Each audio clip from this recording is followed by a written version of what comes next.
அவர்களே, உதயசூரியன் அவர்களே, லட்சுமணன் அவர்களே, அம்பேத்கர் அவர்களே, ஜோதி அவர்களே, மணிகண்ணன் அவர்களே, வேளாண்மை உழவர் நலத்துறையினுடைய செயலாளர் திரு தட்சிணாமூர்த்தி ஐஏஎஸ் அவர்களே, ஆணையர் திரு ஆப்ரஹாம் ஐஏஎஸ் அவர்களே, இயக்குநர்கள் முருகேஷ் ஐஏஎஸ் அவர்களே, குமாரவேல் பாண்டியன் ஐஏஎஸ் அவர்களே, திரு அன்பழகன் ஐஏஎஸ் அவர்களே, மாவட்ட ஆட்சித்தலைவர் திரு தர்பகராஜ் ஐஏஎஸ் அவர்களே, மாநகராட்சியுடைய மேயர் திருமதி நிர்மலா அவர்களே, உள்ளாட்சி அமைப்புகளை சார்ந்த பிரதிநிதிகளே, அரசு உயர் அலுவலர்களே, வேளாண் நலத்திட்ட உதவிகளை பெறுவதற்காக வருகை தந்திருக்கக்கூடிய பயனாளி பெருமக்களே, பத்திரிகை மற்றும் ஊடகத்துறையை சார்ந்திருக்கக்கூடிய நண்பர்களே, அன்புக்குரிய விவசாய தோழர்களே, தாய்மார்களே, நண்பர்களே, உங்கள் அனைவருக்கும் என்னுடைய அன்பான வணக்கம். நிலத்தர நீரை பாய்ச்சியும் உடல்ல ஓடும் செந்நீரை வேர்வையாக சிந்தியும் உலகத்தை பசுமையாக்கி ஒவ்வொருவருக்கும் உணவளிக்கிற விவசாயியோடு இருக்கும்போது சிந்தனையும் செயல்களும் பசுமையா ஆகுது. அதிலும் இந்த நிகழ்ச்சியில் விவசாயிகள் வேளாண் உற்பத்தி பொருட்களை மதிப்பு கூட்டு பொருட்களாக மாத்திர தொழில் முனைவோர்கள், உழவர் உற்பத்தியாளர் நிறுவன பிரதிநிதிகள், நம்முடைய வேளாண்மையை உலகத்தரத்துக்கு உயர்த்திட பணியாற்றக்கூடிய வல்லுநர்கள், உணவு கொடுக்கும் உழவர்களை வாழ வைக்கக்கூடிய பொதுமக்கள், மாணவர்கள்னு எல்லோரும் ஒன்னா கூடியிருக்கக்கூடிய திருவிழா நிகழ்ச்சியை சிறப்பான வகையில் வேளாண்மை உழவர் நலத்துறை ஏற்பாடு செஞ்சிருக்காங்க. உழவர்கள் பின்னாடி தான் நாம் எல்லோரும் ஒருங்கிணைச்சு இருக்கிறோம்னு காட்டக்கூடிய வகையில் இந்த நிகழ்ச்சி அமைஞ்சிருக்கு. அதுக்காக முதல்ல அவங்களுக்கெல்லாம் என்னுடைய பாராட்டுக்களை முதல்ல தெரிவிச்சுக்க விரும்புகிறேன். இந்த வேளாண் கண்காட்சியையும் கருத்தரங்கையும் தொடங்கி வைக்கிறதுல நான் உள்ளபடியே பெருமைப்படுகிறேன். விவசாயத்துக்கும் விவசாயிகளுக்கும் முன்னுரிமை அளிச்சு செயல்படுறதுல நம்ம திராவிட மாடல் அரசு முன்னோடியா இருக்கு. இந்த வேளாண் கண்காட்சியை இந்த ஓராண்டுல மட்டும் எத்தனாவது கண்காட்சியை நடத்தி கொண்டிருக்கோம் தெரியுமா? 3வது கண்காட்சி. முதல்ல ஜூன் மாசம் ஈரோடு மாவட்டம் பெருந்துறையில் நடத்தணும். 2வதா செப்டம்பர் மாசம் சென்னை வர்த்தக மையத்தில் வேளாண் வணிக திருவிழாவா நடத்தணும். இன்னைக்கு 3வதா திருவண்ணாமலையில் நடத்திட்டு இருக்கோம். பொதுவா உழுதவன் கணக்கு பார்த்தா உழக்கு கூட மிஞ்சாதுன்னு சொல்லுவாங்க. நாத்து நட்டு அறுவடை செய்யற வரைக்கும் ஒரு விவசாயிக்கு இருக்கிறது பிரசவ வேதனை சொல்லுவாங்க. பாடுபடுகிற விவசாயிக்கு இயற்கையும் மண்ணும் கை கொடுத்தா தான் மகசூல் சரியா இருக்கும். இன்னைக்கு தொழில்நுட்பம் எவ்வளவோ வளர்ந்துருச்சு. பல மணி நேர வேலைகளை சில மணி துளிகளில் பல நூறு பேர் செய்யக்கூடிய வேலைகளை சில இயந்திரங்கள் பண்ணக்கூடிய அளவுக்கு அறிவியலும் தொழில்நுட்பமும் வளர்ந்துருச்சு. இந்த வளர்ச்சி விவசாயியான உங்க கைகள் வந்து சேர்ந்தாதான் அது உண்மையான வளர்ச்சியாக மாறும். அப்படி இருக்கும்போது இந்த தொழில்நுட்பங்களை தேடி விவசாயிகளான நீங்க அலையக்கூடாதுன்னு தான் உங்களை தேடி வந்து இந்த வேளாண் கண்காட்சிகளை நம்ம நடத்திக்கிட்டு இருக்கிறோம். இந்த வேளாண் கண்காட்சியில ஏராளமான ஸ்டால்கள் அமைச்சிருக்கிறாங்க. நாங்கெல்லாம் நேரமில்லா காரணத்தெல்லாம் கொஞ்சம் சுருக்கமா வேக வேகமா ஆனா இருந்தாலும் முழுமையா சுத்தி பார்த்துட்டு தான் இந்த மேடைக்கு வந்திருக்கிறோம். இதெல்லாம் நீங்களும் பொறுமையா சுத்தி பாருங்க.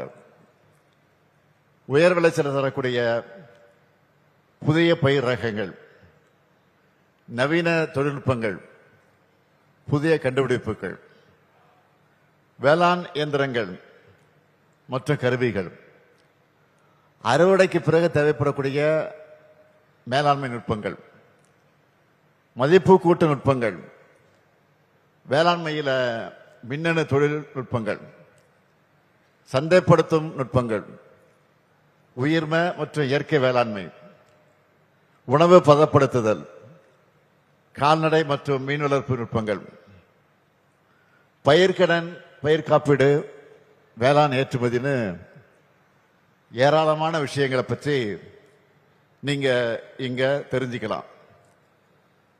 இது மட்டும் இல்ல, குறைத்த நேரத்தில் அணையிலிருந்து தண்ணீரை திறந்தோம், சாகுபடி பரப்பை அதிகரிச்சோம், நீர் நிலையை தூர்வாரியும், அதிக அளவு கொள்முதல் செஞ்சோம், விவசாயிகளுடைய வாழ்வாதாரத்தை பாதுகாக்கிற உழவர்களை உயர்த்தக்கூடிய நம்ம திராவிட மாடல் அரசோட திட்டங்கள் எல்லாத்தையும் ஒரே இடத்துல நீங்க தெரிஞ்சுக்கலாம்.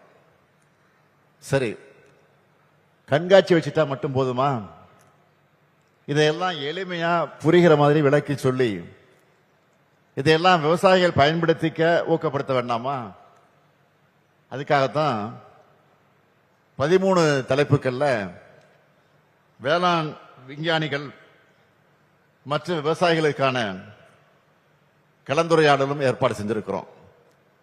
இந்த கருத்தரங்கள் மூலமா புதிய சாகுபடி, அதனுடைய முறைகள் மற்றும் வேளாண் வணிக வாய்ப்புகளை நீங்க தெரிஞ்சிக்க முடியும். எதுக்காக இத்தனையும் நாம செய்யறோம்? விவசாயத்தை நிலைபெற செய்யணுங்கிறதுக்காக செய்யறோம். வேளாண் துறையும் உழவர்களும் சந்திச்சுட்டு இருக்கக்கூடிய பிரச்சனைகளை கலைந்து விவசாயத்தில் ஈடுபடக்கூடியவங்களுடைய வாழ்க்கையில மறுமலர்ச்சியை ஏற்படுத்தணும் தான். நாம ஆட்சி பொறுப்பேற்ற உடனே வேளாண்மை துறைன்னு இருந்த பெயரை வேளாண்மை மற்றும் உழவர் நலத்துறைன்னு மாத்தணும். சிலர் பேரெல்லாம் இஷ்டத்துக்கு மாத்துவாங்க. ஆனா விவசாயிகளை தவிக்க விட்டு நடுத்தூரில் போராட்ட விட்டுருவாங்க. இன்னும் சிலர் விவசாயி வேடம் போட்டுக்கிட்டு அரசியல் பண்ணுவாங்க. ஆனா விவசாயிகளை பாதிக்கிற சட்டங்களை ஆதரிப்பாங்க, விவசாயிகளுடைய போராட்டத்தை கொச்சைப்படுத்துவாங்க. ஆனா நம்ம திராவிட மாடல் அரசுல விவசாயிகளுடைய நலனும் வளர்ச்சியும் தான் முக்கியம். அதனால்தான் பயிர் உற்பத்தி திறன் ஆகியவற்றை உயர்த்தி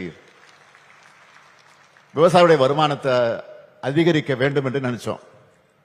அதுக்காக வேளாண்மைக்குன்னு தனி பட்ஜெட்டை போட ஆரம்பிச்சோம். இது வரைக்கும் ஏராளமான திட்டங்களை அறிவிச்சு 5, அதாவது அக்ரி பட்ஜெட், வேளாண்மை துறையுடைய மானியம் பட்ஜெட், 5 அக்ரி பட்ஜெட்டை தாக்கல் செஞ்சிருக்கிறோம். இந்த 5 அக்ரி பட்ஜெட்டையும் சேர்த்து உங்களுக்காக ஒதுக்கி இருக்கக்கூடிய நிதி எவ்வளவு தெரியுமா? 1,94,000 கோடி ரூபாய் உங்களுக்காக ஒதுக்கி இருக்கக்கூடிய தொகை. இதுல 5வது லேட்டஸ்டா பட்ஜெட் போட்டோம்ல இந்த வருஷத்துக்கு, 5வது அக்ரி பட்ஜெட் மட்டும் 45,661 கோடி ரூபாய் ஒதுக்கி இருக்கிறோம். இது 2021-22 ஒப்பிட்டா 33 விழுக்காடு அதிகம். அதுக்காக நான் கேட்க விரும்புவது, அது மட்டும் வளர்ந்து வரக்கூடிய தொழில்நுட்பங்களுக்கு ஏற்ப விவசாயத்தை அடுத்த கட்டத்துக்கு கொண்டு போகணும். தேவையான மின்னணு சாகுபடி தொழில்நுட்பங்கள், பாதுகாக்கப்பட்ட சூழல் சாகுபடி, நன்னெறி வேளாண் முறைகள், சந்தைசார் சாகுபடி, உணவு பதப்படுத்துதல், எல்லாத்துக்கும் திட்டங்களை வகுத்து இன்னைக்கு நாம செயல்படுத்திக்கிட்டு இருக்கிறோம். கடந்த 5 வருஷமா மேட்டூர் அணையை கரெக்டா திறக்கிறோம். அதோட 20 லட்சம் விவசாயிகள் பயனடையக்கூடிய வகையில் 481 கோடி ரூபாய் செலவில் குறுவை சிறப்பு தொகுப்பு திட்டம் கொண்டு வந்திருக்கிறோம். இந்த ஆண்டு முதல் முறையா டெல்டா அல்லாத மாவட்டங்கள்ல கார், குறுவை, சொர்ணவாரி பருவங்கள்ல நெல் சாகுபடிக்கான சிறப்பு தொகுப்பு திட்டத்தை 132 கோடி ரூபாயில செயல்படுத்தி இருக்கோம். கிராமங்கள்ல உழவு தொழிலை வலுப்படுத்த வேண்டும்னு அனைத்து கிராம அண்ணா மறுமலர்ச்சி திட்டத்தோட இணைச்சு 5 ஆண்டு திட்டமா கொண்டு வந்தது கலைஞரின் அனைத்து கிராம ஒருங்கிணைந்த வேளாண் வளர்ச்சி திட்டம். 12,525 கிராம ஊராட்சிகளையும் செயல்படுத்தக்கூடிய இந்த திட்டத்தால 54,701 ஏக்கர் தரிசு நிலங்களை சாகுபடிக்கு கொண்டு வந்திருக்கிறோம். இப்படி நம்ம அரசுடைய சாதனைகள் ஏராளமா இருக்கு.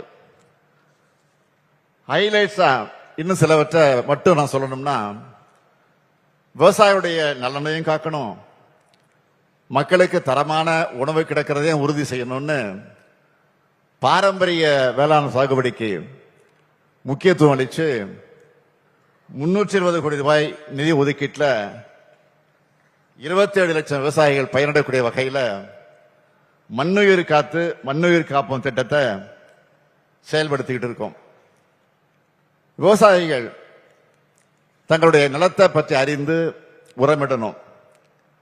தமிழ் மண்வளம் இணைய முகப்பை உருவாக்கி இருக்கிறோம். அதுக்காக 2022 இருந்து 43,017 ஏக்கர் பரப்புல சாகுபடி செய்கிற வகையில் 800 மெட்ரிக் டன் பாரம்பரிய நெல் விதைகளை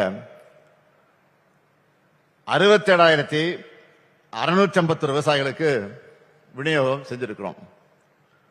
முந்தைய ஆட்சியாளர்கள் கண்டுக்காம கைவிட்ட 125 உழவர் சந்தைகளை நவீன வசதிகளோடு புனரமைச்சதோடு 14 உழவர் சந்தைகளையும் நாம் அமைச்சிருக்கிறோம். பனை வளங்களை பாதுகாக்கிற பனை மேம்பாட்டு இயக்கம், உழவர் செயலி, வாடகை செயலின்னு ஏராளமான திட்டங்களை செயல்படுத்திக்கிட்டு இருக்கோம். வேளாண் உழவர் நலத்துறை சார்பில் செய்யப்பட்டிருக்கக்கூடிய திட்டங்களை பற்றியும் முன்னெடுப்புகளை பற்றி சொல்லணும்னா, நம்முடைய மாண்புமிகு அமைச்சர் MRK பன்னீர்செல்வம் அவர்கிட்ட கேட்டப்போ அவர் ஒரு பெரிய லிஸ்டையே டீட்டெயிலாக கொடுத்துட்டாரு. அதுல இருந்து தான் கொஞ்சம் நான் இப்போ சொல்லியிருக்கேன். அதுல முக்கியமான முத்தாய்ப்பான ஒரு விஷயம், இந்த 5 ஆண்டுகள புதுசா 1,82,000 புதிய இலவச மின்சார இணைப்புகள் கொடுத்து கூடுதலா 3.6 லட்சம் ஏக்கர் விவசாய நிலங்களுக்கு பாசன வசதியை ஏற்படுத்தி தந்திருக்கிறோம். உங்க விளைச்சல மட்டும் இல்ல, உங்க துன்பத்தில் மட்டும் துணையா நிக்கிறவங்க தான் நாங்க. அதனாலதான் 5 ஆண்டுகள்ல இதுவரைக்கும் 32.81 லட்சம் ஏக்கர்ல ஏற்பட்ட வேளாண் மற்றும் தோட்டக்கலை பயிர் சேதத்துக்கு 20,84,000 விவசாயிகளுக்கு 1,631 கோடியே 76 லட்சம் ரூபாயை நிவாரணமாக வழங்கி இருக்கிறோம்.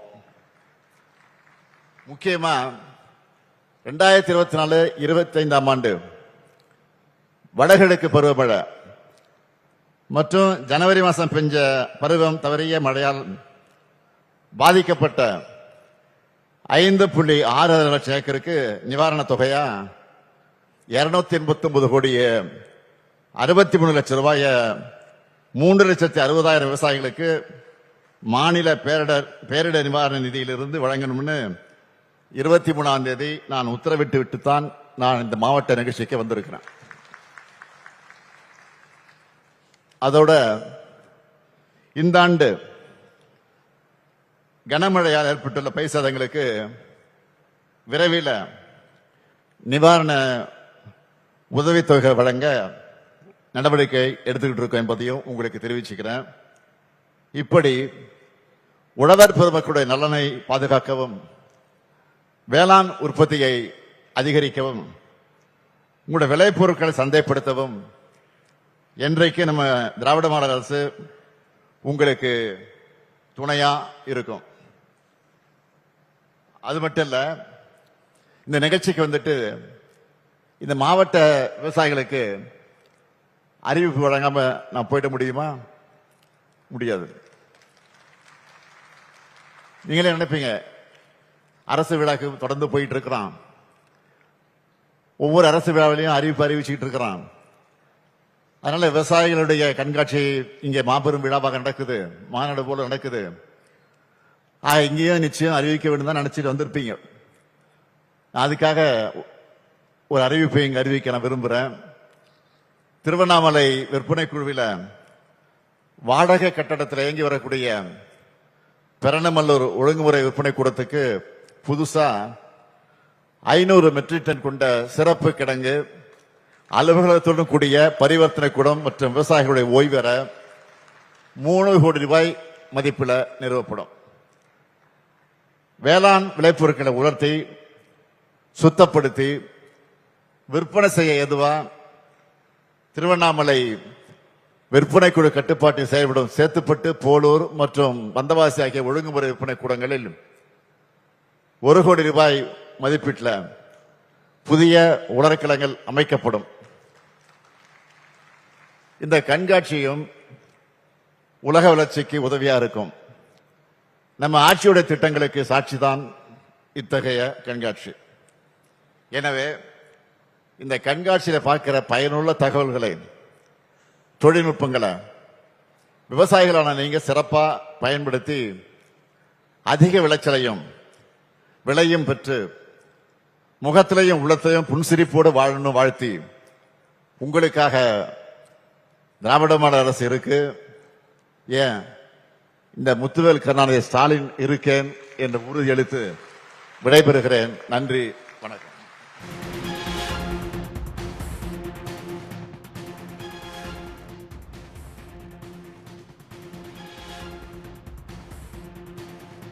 உடனுக்குடன் செய்திகளை தெரிந்து கொள்ள சன் நியூஸ் பெல் ஐகானை கிளிக் பண்ணுங்க.